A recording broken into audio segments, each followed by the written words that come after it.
the disguised heir. The village market was alive with the chatter of merchants and the clattering of carts, but amidst the hustle and bustle, Kofi sat alone on a dusty stone, his worn-out clothes a sharp contrast to the finery of the people around him. He held his crutches tightly, his gaze fixed on the ground as the villagers went about their business, laughing and sneering at him. Some of the younger girls tossed insults his way, calling him useless and pitiful, but Kofi did not respond. He had long learned the art of silence, a shield against the hurtful words that the world often threw his way. In truth, Kofi was no ordinary man. He was the son of a powerful chief, a ruler of a distant land. But Kofi had made a choice to leave behind his birthright, his wealth, and the comforts of his royal life. His father, a man of great influence and power, had warned him before he left, "You do not need to do this, my son. Your wealth will bring you everything you desire. You need only ask, and the world will bend to your will." But Kofi had rejected the promise of riches, for there was something that money could not buy, true love. He didn't want a woman who would be with him for his status, nor did he want to be surrounded by people who saw him as a mere tool for their own gain. Kofi desired a love that was pure, a love that would see beyond his wealth and power. A love that would accept him for who he truly was, not for what he could offer. The days in the market had been long and painful, filled with mockery and pity. Yet Kofi remained determined, not allowing the cruelty of others to derail his quest. It wasn't about proving his worth to the world, it was about finding something far more valuable. As he sat there, lost in his thoughts, a gentle voice broke through the noise. "Are you hungry?"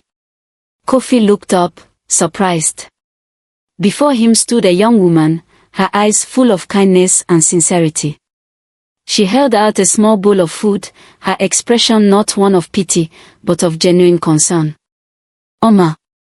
Her name was Oma, and unlike the others, she did not mock him.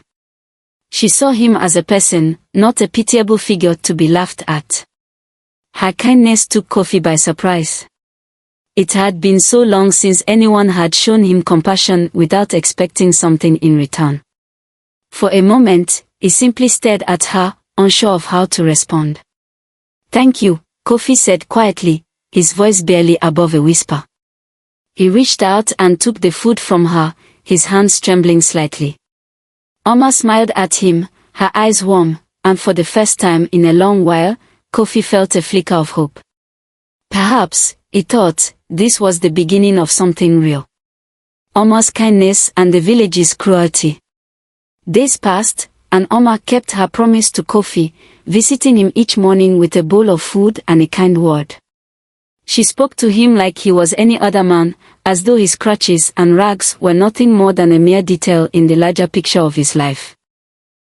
Kofi had never known such kindness, and each day, his heart grew a little more attached to this selfless young woman. But still, there was a part of him that hesitated to let her in completely. How could he, a disguised heir, burden her with the truth of his identity? As time went on, Oma's kindness didn't go unnoticed by the villagers, but their reactions were less than supportive. They began to mock her, whispering among themselves and calling her foolish. "Why waste your time on a crippled beggar?" they would say, their voices dripping with disdain. "You could do so much better than that." Oma's friends were no different. They tried to persuade her, urging her to stop bringing food to Kofi and to focus on men who were worthy of her attention. But Oma's resolve was unwavering. "A man's worth is not in his legs but in his heart," she would reply, her voice firm and proud. No matter what they said, she refused to let their judgment sway her. Kofi, meanwhile, watched from a distance, torn between his growing affection for Oma and his fear of revealing his true identity. To test her sincerity, he began to refuse her food on occasion, pretending he was not hungry. He watched closely, hoping she would walk away. But every time, Oma would insist, offering him the food again, her eyes filled with concern and care. With each insistence, Kofi's heart softened, and a part of him began to believe that maybe, just maybe, her feelings were genuine. But the villagers' cruelty only grew bolder. One afternoon, as Kofi sat in his wheelchair near the market square, a group of men approached him. With mocking laughter, they tipped over his chair, sending him tumbling to the ground. They threw dust at him, jeering and taunting, enjoying his humiliation. Oma, who had been walking nearby, heard the commotion and rushed to Kofi's side. Her face flushed with anger as she saw what the men had done. Without hesitation, she stood tall and confronted the bullies. "Leave him alone," she shouted, her voice ringing out with authority. "What has he done to you? You should be ashamed of yourselves." The men laughed at her, mocking her as well. But Oma did not back down. She stood in front of Kofi, shielding him from further harm, her eyes fierce with determination. Despite the insults and laughter from the crowd, she refused to leave his side. Kofi watched her, his heart swelling with admiration. Here was a woman who did not care about the opinions of others, who was willing to face ridicule for his sake. He had never felt more alive, and yet a question gnawed at him: could she truly love me for who I am, or is she simply blinded by her compassion? His doubts lingered, but one thing was certain: Oma had proven that her heart was as pure as her words, a test of love and a growing bond. Despite the undeniable warmth Oma had shown him, Kofi still couldn't help but wonder if her affection was out of pity or kindness. As much as he longed for her love, he was terrified that once she knew the truth, once she learned he was the heir to a powerful chief, she would see him as nothing more than a prize, something to be won. So, Kofi decided to push her further. He began to refuse her help more adamantly, especially when she offered him money or extra food. "I'm fine," he would say, even when his stomach growled in protest. "I don't need your charity." Oma, however, was relentless. She would not give up on him even when he pushed her away. But Kofi couldn't help himself. He tested her, wanting to see if her kindness was rooted in something deeper, or if she was simply fulfilling some sense of duty. Each time, he hoped she would see past his rejection and keep offering, even when he seemed to turn her away. And every time, she did. Her sincerity never wavered, and with each passing day, Kofi's admiration for her grew. Then one evening, a storm rolled in. The sky darkened, and rain began to fall in torrents, flooding the streets of the village. Kofi, stuck in the market square with no way to move himself, watched helplessly as the floodwaters rose. He had no place to go, no way to escape the oncoming chaos. But Oma would not let him be. She had seen the storm approaching, and without a second thought, she rushed through the rain, her clothes soaked through, to where Kofi was sitting. With determination, she took hold of his wheelchair and began to push it through the muddy streets, her strength and willpower undeniable. The rain came down in sheets, and the water swirled around their feet, but Oma never slowed. She pushed Kofi, her face set with an expression of fierce devotion, until they reached her home. Once inside, Oma quickly moved to care for Kofi. She dried his clothes, making sure he was warm and comfortable.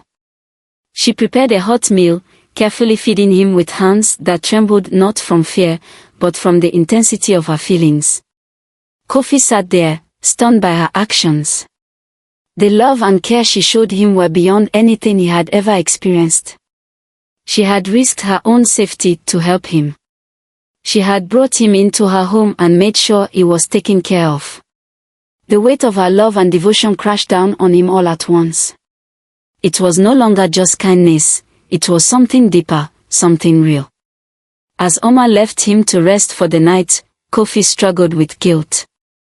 He wanted so badly to reveal the truth to her, to show her who he really was, to tell her that he wasn't the crippled beggar she thought he was. But a part of him was terrified. How much longer could he keep this secret from her? Would she still care for him when she learned the truth? Could he bear the thought of losing her love? In the quiet of the night, as he lay there in Oma's home, Kofi found himself torn between two worlds, the man he had chosen to be, and the royal heir he had hidden from her. But one thing was certain. Amma had proven her love, and Kofi couldn't ignore the feelings she had awakened in him. The truth comes out. Amma's kindness had been a constant light in Kofi's life, but as time passed, the villagers' opinions of her began to sour. Whispers turned into louder murmurs, and soon, they decided it was time to intervene. One afternoon, a group of villagers gathered around her, their expressions stern and filled with judgment. Amma, one of them said, her voice dripping with disdain, "You're wasting your time on that man. He's a burden, a cripple who will only bring you misery. You can't be serious about him." Another villager added, "You could have any man you want. Why waste yourself on someone like him?" Amma stood before them, her posture strong, though she felt a knot tighten in her stomach. "His heart is pure," she said, her voice unwavering, "and that is all that matters to me. You can say whatever you like, but I will not turn my back on him. Not now, not ever." The villagers' eyes narrowed, and one by one, they turned away, muttering their disapproval. But Amma remained standing, firm in her decision. She would not be swayed by their cruelty. Kofi had witnessed this from a distance, and as he saw the way Amma defended him, he felt a deep sense of guilt and love stir within him. She had stood up to the whole village for him, how could he continue to hide the truth from her? The time had come for him to finally reveal who he really was, to let her see the man beneath the beggar's rags. That evening, as they sat together in the quiet of Amma's home, Kofi's heart raced with uncertainty. He had lived as a beggar for so long, keeping his true identity buried deep inside him. But he couldn't let Amma's loyalty go unrewarded. She deserved the truth, no matter how difficult it might be. "Amma," he said softly, his voice shaky, "there is something I need to tell you. Something you deserve to know." Amma turned to him, her face filled with concern, sensing the weight in his words. Kofi took a deep breath, gathering the courage to speak. "I am not a cripple," he confessed, his voice quiet but firm. "I am the son of Chief Kwame, one of the richest men in the land." Amma's eyes widened in shock, her breath catching in her throat. She stood up, her hand pressing to her mouth as she processed his words. You're the son of a chief. But, why? Why didn't you tell me? Why have you been living as a beggar?" Kofi's heart ached as he met her gaze, his own eyes filled with sincerity. "I left my father's home. I didn't want to live in the shadow of my wealth or my title. I wanted to find someone who would love me for who I am, not for what I have. I wanted a love that was real, Amma. I wanted you." Amma stood frozen, her mind racing as the truth crashed down around her. "So everything has been a lie?" she asked, her voice trembling with confusion and hurt. Kofi reached for her, his hand desperate, but she pulled back, stepping away from him. "No, Amma," he said quickly, "I may have hidden who I am, but my love for you has always been the only truth. I love you for who you are, not for anything else. Please believe that." But Amma's face was filled with conflict, the pain of his secret weighing heavily on her heart. "I need time, Kofi," she whispered, her voice barely audible. "I don't know what to think right now. I need time to process all of this." Kofi's heart broke as he saw the hurt in her eyes. He had never wanted to hurt her, but he knew this was a part of his journey. She deserved the truth, and now it was up to her to decide if she could still love him after everything that had been revealed. As she turned and walked away, Kofi was left in the silence of the room, the weight of his confession hanging between them. He could only hope that, in time, Amma would see that his love for her was the only thing that mattered, the village's judgment and Amma's dilemma. The news of Kofi's true identity spread through the village like wildfire. "The beggar is a prince," was the gossip that echoed from every corner of the marketplace. The villagers, who had once ridiculed him, now looked at him with a mixture of disbelief, envy, and awe. Some of them were embarrassed by their cruelty, their faces flushed with regret. They couldn't believe they had mocked the very man who was now revealed to be the son of Chief Kwame, one of the wealthiest and most influential men in the land. But not everyone was moved by the revelation. A group of villagers, too proud to admit they had been wrong, remained skeptical. They scoffed at the idea that Kofi had lived among them as a beggar for so long. They were angry, feeling humiliated that they had been deceived, and their resentment only grew as the days passed. Oma, in the meantime, withdrew into herself. She couldn't stop thinking about the truth Kofi had revealed to her. Her heart ached with confusion, torn between the man she had fallen in love with and the man who had hidden so much from her. She realized, deep down, that she still loved Kofi. Her feelings had never changed. But how could she reconcile that love with the deception that had come before? How could she move forward knowing that he had kept such a monumental secret from her? The weight of her dilemma was overwhelming, and as the village's gossip grew louder, Oma found herself more and more isolated. She wanted to talk to Kofi, to understand why he had chosen to hide his identity, but she didn't know how to approach him. Could she forgive him for the lies, or was the truth too much to bear? Meanwhile, Kofi was preparing to leave the village, convinced that he had lost Oma for good. His heart felt heavy as he packed his belongings, the hope he had once felt now replaced with despair. He had come to find true love, not riches or power, and the one person who had seen his heart, Oma, had been hurt by his deception. He knew that, no matter how much he loved her, he had betrayed her trust, and now there was no way to fix what had been broken. As he gathered the last of his things, ready to return to his father's estate, a group of angry men from the village approached him. They were furious, their faces twisted with rage. "You think you can fool us?" one of them shouted, stepping forward. "You've been living in our midst, pretending to be a beggar while hiding the truth. You've embarrassed us all." Before Kofi could respond, the men closed in, their anger boiling over. They were ready to take their frustrations out on him, to punish him for the deception they felt had been played upon them. But just as the first hand was raised to strike him, a voice rang out, firm and resolute. "Oma." Kofi's heart leapt in his chest as he saw her rush forward, her eyes blazing with determination. She stood in front of him, her arms spread wide, as if to protect him from the attackers. "If you must harm him," she said, her voice unwavering, "you must harm me first." The men hesitated, taken aback by her courage. They had not expected this. Oma stood tall, her gaze steady, refusing to back down. Despite their anger, they could see the resolve in her eyes, and slowly, the tension began to ease. One of the men, the ringleader, stepped forward, his face filled with shame. "You would defend him?" he asked, his voice quieter now, the anger slowly fading. Oma didn't flinch. "I would defend him," she said, her voice firm. "You may have been deceived, but Kofi is not the man you think he is. He is not a liar, he is someone who was looking for love. Real love. And that is something none of you can take away from him." The men exchanged uncertain glances, their anger faltering in the face of her words. Slowly, they backed away, their shame evident.